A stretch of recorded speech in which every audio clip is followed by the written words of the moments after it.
at this time, we have to take the opportunity to get to play them, Samson. Okay, promise I forget, TVC Sports Editor and the media manager of the Super Eagles, bringing us up to speed concerning the latest development from the camp of the Super Eagles. Rather, we have to thank you so much for your time on the show. Thank you so much, Samson. Thank you so much.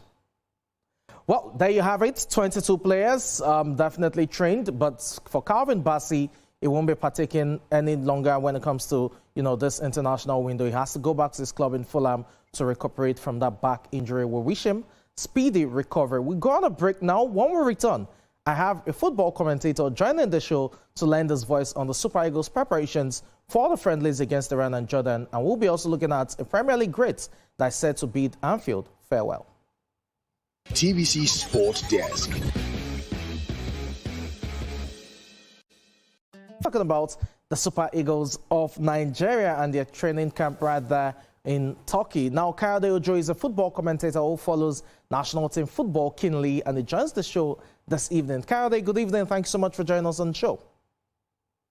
Samson, it's a pleasure to be on the show. Thank you. Thank you so much. We just heard from the media manager of the team giving us updates when it comes to, the team's preparations and the training session that took place today, the very first for them from this international window. Yeah, looking at teams against Iran and Jordan, do you think these are credible oppositions for the Super Eagles? And how do you think ERIC CHELLE navigates the friendlies in terms of testing new legs?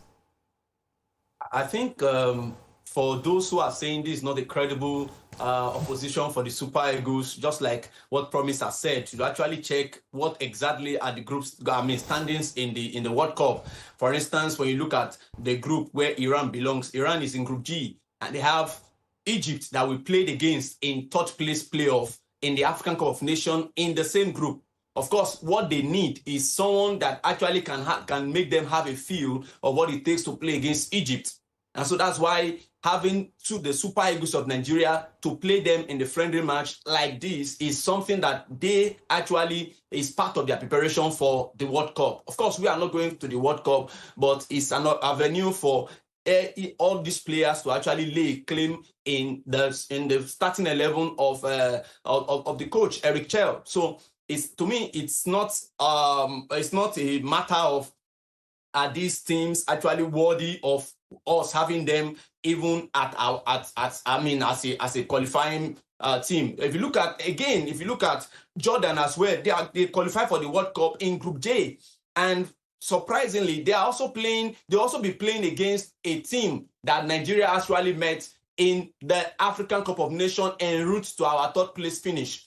And that is Algeria. So they have Algeria, they have Argentina, they have Austria in that group. So you can imagine the daunting task they have ahead of them. And I'm telling you, they are using this opportunity to actually put up their preparation up to speed. So having them play, Nigeria, like Super Eagles, like we all know, we are not going to go to the World Cup, and we are having the opportunity of playing teams that are actually going to be playing at the Mundial. So it's